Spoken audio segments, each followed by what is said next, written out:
भाई वो तो अपना शेफ लेकर आ रहे हैं कि इंडिया में खाने अच्छे नहीं मिलते। आज आपने देख लिया कि क्यों अपना शेफ लेकर इंडिया में इंग्लैंड की टीम आई थी, आज आपने देखा कि फॉरेन प्लेयर पाकिस्तानी प्लेयर्स के भी जो है वो पेट खराब हो गए हैं।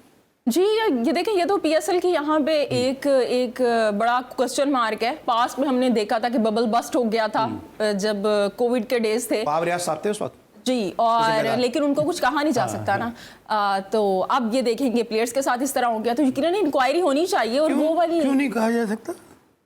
कैसे कहें? अच्छा कहने वाले लोग नहीं है ना। ये है। कहने वाले नहीं जी, कहेंगे भी तो कोई फायदा तो है नहीं, ठीक, क्योंकि जो उनकी बैक है माशाल्लाह से।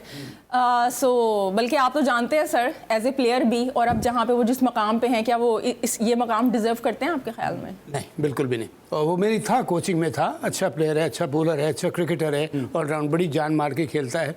लेकिन आप जो बात कह रहे हैं उसमें बहुत लेकिन मोहसिन भाई चले अब कहते हैं ना क्रिकेट जैसे आगे बढ़ती है तो मैंने एन को डिस्टर्ब किया, उसको कंप्लीट करने दें प्लीज। मैं सोच रहा मैं आपको थोड़ा डिस्टर्ब कर दूं। वहाब रियाज तो क्यों आप केपेबल नहीं समझते इस पोस्ट के लिए?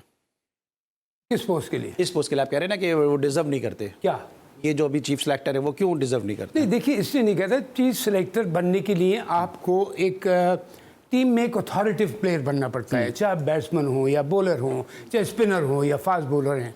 तो उससे क्या होता है कि फिर आपको गेम की बड़ी अच्छी समझ में। वहाब रियाज के लिए जैसे मैंने कहा बड़ा टैलेंटेड क्रिकेटर था, ये है, बल्कि अभी भी खेलता होगा, खेलता ही है बल्कि सुना है अभी छोड़ दी, जल्दी से खेलना था मना कर दिया उन्होंने। बहरहाल वो अच्छा फास्ट बॉलर था, फील्डर भी बड़ा अच्छा था, बैटिंग में भी जान मारता था। But to be a chief of some post you must have that experience to be a commanding position. You know, अगर आप लेट्स से अगर पाकिस्तान का सुपर हेड आप होते बॉलिंग में, या आपको कमांडिंग पोजीशन पता चल जाता है कि इसमें लीडिंग क्वालिटीज़ हैं। देखिए जब आप कप्तान बनाते हैं, जब चीफ सेलेक्टर बनाते हैं, हेड कोच बनाते हैं, तो उसमें लीडिंग क्वालिटीज़ होना चाहिए और कमांड होना चाहिए।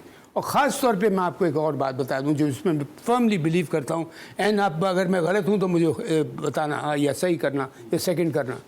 उस एरा का प्लेयर कभी नहीं होना चाहिए। एग्जैक्टली, मैं भी ये सोचा जब आप बात कर रहे हैं। उस एरा का इसलिए क्या होता है फिर वो जो आपस में अब हम फॉर एग्जांपल अगर मैं आपके साथ 8-10 साल हम दोस्त खेलें, वो दोस्ती यारी है, हंसी मजाक है, जिसमें वो जो शरारतें भी होती हैं सारे, हमने वाला हम प्याला। हाँ, एक तो हमना वाला हम प्याला ये कर लें आप, तो उसके साथ एक डिफरेंस आना चाहिए, यू नो, एक डिस्टेंस होना चाहिए।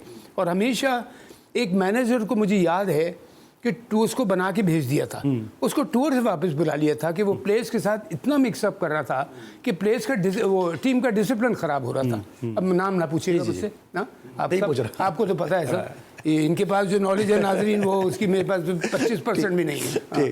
तो ये होना चाहिए कि उस एरा का नहीं होना चाहिए until unless वो बहुत कमांडिंग पोजीशन। अब जैसे फॉर एग्जांपल इमरान था, इमरान हमारे एरा का अगर एकदम से हो के वो कुछ बनता तो आदमी ले लेता, बिकॉज उसमें एज ए कैप्टन भी लीडिंग क्वालिटीज बहुत वैसी थी। मुश्ताक मोहम्मद जिस तरह थे, यू नो, तो प्लेयर्स लाइक, लेकिन ऐसे प्लेयर हों तो